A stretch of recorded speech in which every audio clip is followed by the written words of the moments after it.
एक बार एक जवान लड़का गौतम बुद्ध के पास आता है और कहता है, बुद्ध, मेरे मन में इतने अश्लील विचार क्यों आते हैं। मेरे मन में अक्सर काम वासना के विचार चलते रहते हैं, जिनके बारे में सोच सोच कर मैं अपना बहुत सा समय और ऊर्जा बर्बाद कर देता हूँ, जिनकी वजह से मैं शांत नहीं रह पाता और हमेशा ही विपरीत लिंग के प्रति आकर्षण महसूस करता हूँ। बुद्ध ने मुस्कुराते हुए कहा, क्या तुम्हें पता है कि काम वासना होती क्या है।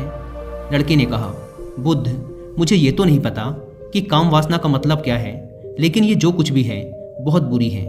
बुद्ध ने कहा, सबसे पहले तो तुम ये समझो कि प्राकृतिक रूप से जो भी हमारे अंदर है वो बुरा नहीं है। हमारे जीवन में उसकी कुछ न कुछ ज़रूरतें हैं। वासना एक प्रकार की भावना है जो हमें किसी न किसी चीज़ की कमी का एहसास दिलवाती है। फिर हम उस कमी की पूर्ति के लिए उस चीज़ की तरफ आकर्षित होना शुरू कर देते हैं। जैसे अगर किसी के पास धन की कमी है तो उसके अंदर धन के प्रति आकर्षण यानी धन की वासना उत्पन्न हो जाएगी। तो वासना कुछ और नहीं बल्कि एक प्रकार की कमी, एक प्रकार की ज़रूरत का एहसास है। और जब ये ज़रूरत शारीरिक हो तो हम इसे काम वासना कह देते हैं। लड़के ने कहा, बुद्ध, ये तो समझ में आ गया कि काम वासना का मतलब क्या है, लेकिन ये हमारे अंदर आती कहाँ से है, ये उत्पन्न कैसे होती है। बुद्ध ने कहा, काम वासना कहीं से आती नहीं बल्कि ये प्राकृतिक रूप से हमारे अंदर ही मौजूद है और इसका होना जरूरी भी है, क्योंकि यही मानव जाति के विस्तार का आधार है। लड़के ने कहा, बुद्ध, जब काम वासना प्राकृतिक रूप से हमारे अंदर मौजूद है तब फिर लोग काम वासना को गलत क्यों बोलते हैं। बुद्ध ने कहा, यह एक बहुत बड़ी समस्या है कि लोगों ने काम वासना को गलत नज़रिए से देखना शुरू कर दिया है, इसे दबाने की कोशिश करना शुरू कर दिया है। काम वासना का होना गलत नहीं है बल्कि काम वासना का बेलगाम होना गलत है। केवल उसी के बारे में हमेशा सोचना, केवल उसी के लिए जीना, केवल उसी को अपने जीवन का लक्ष्य बना लेना गलत है। बुद्ध ने उस लड़के से पूछा, तुम्हें क्या लगता है, क्या जानवरों में भी काम वासना होती है। लड़के ने कहा, हाँ बुद्ध, जरूर होती है, क्योंकि आखिर जानवरों को भी तो अपनी पीढ़ी आगे बढ़ानी है। बुद्ध ने कहा, फिर हम जानवरों की काम वासना को गलत क्यों नहीं कहते। लड़के ने कहा, पता नहीं बुद्ध, आप ही बताएं। बुद्ध ने कहा, क्योंकि जानवर अपनी काम वासना का उपयोग सिर्फ संतति उत्पन्न करने के लिए करते हैं, उससे खुशी प्राप्त करने के लिए नहीं और ना ही सुख भोगने के इरादे से। क्योंकि जानवरों को प्रकृति ने इतनी सोचने समझने की क्षमता नहीं दी कि वो अपनी काम वासना को अपने क्षणिक सुख का आधार बना सके, जबकि हम इंसान अपनी सोचने समझने की क्षमता का उपयोग करके प्रकृति में पाई जाने वाली हर चीज़ का अपने सुख और आनंद के लिए उपयोग करने का प्रयास करते हैं। हम इंसानों ने काम वासना के साथ भी यही किया है, इसे अपने आनंद और भोग का आधार बना लिया है। जिस भावना को प्रकृति ने मानव जाति का अस्तित्व बनाए रखने के लिए हमारे अंदर डाला था, उसे हमने जीवन का सर्वोपरि लक्ष्य बना रखा है और इंसानी काम वासना का ये बेलगाम होना ही उसके गलत होने का कारण है। लड़के ने कहा, बुद्ध, लेकिन ये काम वासना हावी होती क्यों है, इसके बेलगाम होने का कारण क्या है। बुद्ध ने कहा, काम वासना के बेलगाम होने के 4 बड़े कारण हैं, जिसमें से पहला कारण है जीवन में किसी बड़े उद्देश्य का ना होना। बुद्ध ने उस लड़के से पूछा, क्या जब तुम किसी काम में व्यस्त होते हो तब भी तुम्हारे दिमाग में अश्लील विचार आते हैं। लड़के ने कहा, नहीं बुद्ध, जब मैं व्यस्त होता हूँ तो मेरे दिमाग में अश्लील विचार नहीं आते। बुद्ध ने कहा, हमारा दिमाग एक बार में सिर्फ एक चीज़ के बारे में ही सोच सकता है, इसलिए जब हमारे दिमाग में कोई दूसरे विचार चल रहे होंगे तो अश्लील विचार आ ही नहीं सकते। अगर हमारे जीवन में कोई बड़ा और स्पष्ट लक्ष्य है और अगर हम उस लक्ष्य के प्रति पूरी तरीके से समर्पित हैं तो हमारे पास कभी इतना समय ही नहीं होगा कि ये फालतू विचार हमारे मन में घर कर सकें। और अगर ऐसे विचार उठते भी हैं तो हमारे मजबूत लक्ष्य के विचार इन्हें आसानी से हमारे मन से विस्थापित कर देंगे। लेकिन असल समस्या ये है कि अधिकतर लोगों के पास एक मजबूत और स्पष्ट लक्ष्य की कमी है। बुद्ध ने कहा, काम वासना के बेलगाम होने का दूसरा कारण है समाज के द्वारा इसे गलत बताकर दबाए जाने की कोशिश करना।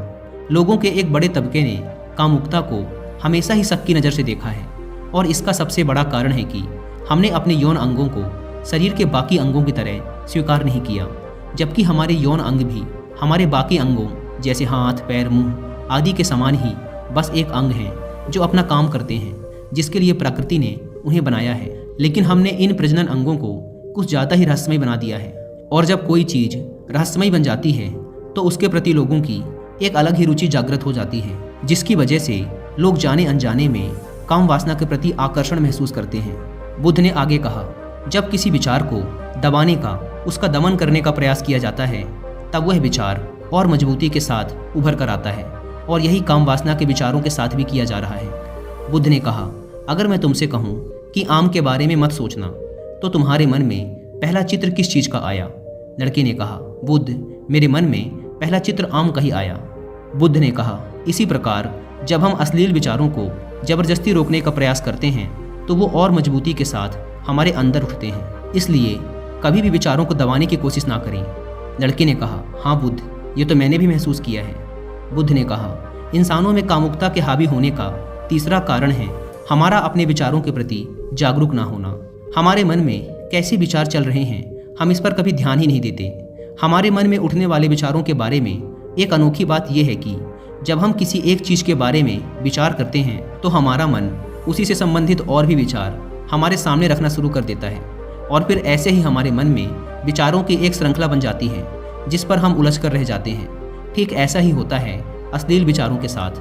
हमने एक बार किसी को देखकर अपने मन में एक अश्लील विचार पैदा किया, फिर हमारा मन अपने आप ही इन विचारों की श्रृंखला बना देता है, जिनके बारे में सोच सोच कर हम अपनी बहुत सी ऊर्जा और समय बर्बाद कर देते हैं। इसलिए पूरी जागरूकता के साथ अपने अंदर उठने वाले विचारों पर ध्यान देना जरूरी है। बुद्ध ने कहा, अश्लील विचारों के हावी होने का चौथा कारण है बुरी सोच और अश्लील विचारों वाले लोगों की संगति करना। कई बार ऐसा होता है कि कामुकता हमारे अंदर नहीं होती, लेकिन कुछ अश्लील लोगों के साथ रहने की वजह से ये हमारे अंदर हावी हो जाती है। लड़के ने कहा, हाँ बुद्ध, ये बात तो मैंने खुद महसूस की है। बुद्ध ने कहा, इसलिए बुरे विचार वालों और अश्लील लोगों से दूरी बनाकर रखनी चाहिए। लड़के ने कहा, बुद्ध, ये तो समझ में आ गया कि कामुकता हावी कैसे होती है, लेकिन इसे हावी होने से रोका कैसे जा सकता है? बुद्ध ने कहा, सबसे पहले तो तुम ये समझो कि काम वासना की ऊर्जा को रोका नहीं जा सकता, इसे सिर्फ रूपांतरित किया जा सकता है।